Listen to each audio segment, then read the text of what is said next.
Dans cette seconde vidéo sur la séquence fraction, opération et ratio, nous allons voir comment additionner ou soustraire deux nombres en écriture fractionnaire.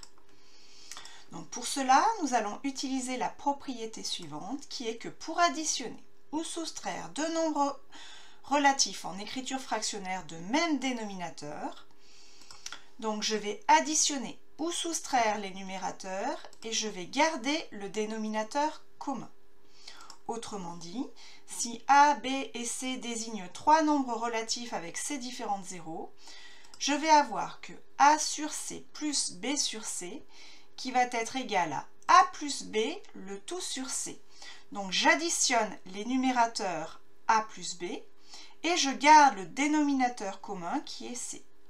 De même, A sur C moins B sur C va être égal à A moins B le tout sur C. Donc cette propriété est à connaître.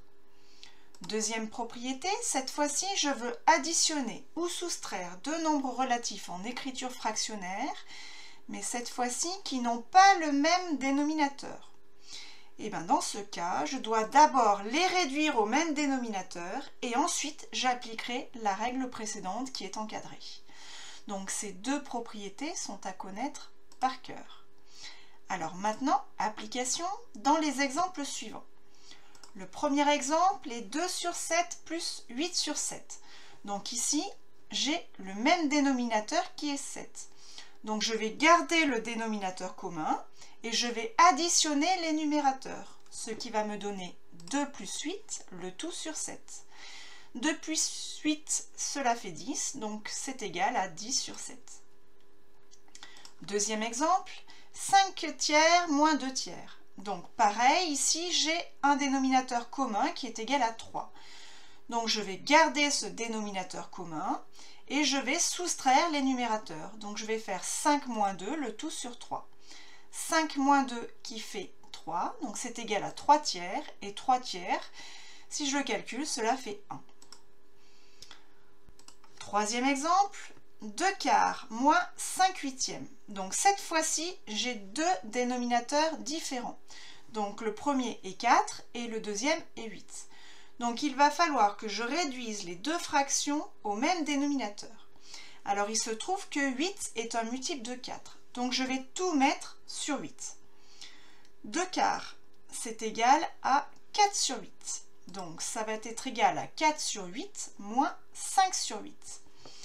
Ensuite, donc je garde ce dénominateur commun qui est 8 et je soustrais les numérateurs. Donc cela me donne 4 moins 5 le tout sur 8 et 4 moins 5 est égal à moins 1. Donc c'est égal à moins 1 huitième.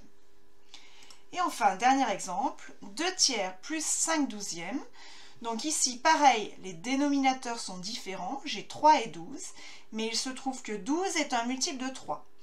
Donc je vais tout mettre sur 12. 2 tiers, c'est égal à 8 sur 12, puisque je n'ai qu'à multiplier par 4. Donc c'est égal à 8 sur 12 plus 5 sur 12.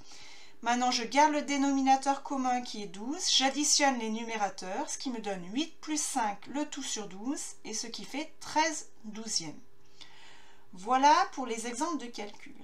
Maintenant, si je veux appliquer ces calculs à la résolution de problèmes. Par exemple, Jean a mangé 2 tiers de la tarte et Julien en a mangé 1 sixième. Quelle fraction de la tarte reste-t-il? Donc, avant de savoir ce qu'il reste, il va falloir que je trouve ce qu'ils ont mangé. Sachant que Jean en a mangé les 2 tiers et Julien en a mangé 1 sixième. Donc, je vais devoir additionner 2 tiers plus 1 sixième. Ces deux fractions n'ont pas le même dénominateur, j'ai du sur 3 et sur 6. Donc je vais tout mettre sur 6, puisque 6 est un multiple de 3. Ce qui me donne donc 2 tiers qui est égal à 4 sixièmes, et j'ai donc 4 sixièmes plus 1 sixième, ce qui me fait 5 sixièmes. Ils ont donc mangé 5 sixièmes de la tarte. Alors maintenant, pour savoir ce qu'il me reste, j'ai juste à faire les 6 sixièmes, donc la tarte complète, moins 5 sixièmes, ce qu'ils ont mangé. Cette fois-ci, mes deux fractions sont sur le même dénominateur. J'ai juste à faire 6 moins 5 qui fait 1. Et donc, il me reste 1 sixième de la tarte. Et voilà, c'est terminé pour cette vidéo.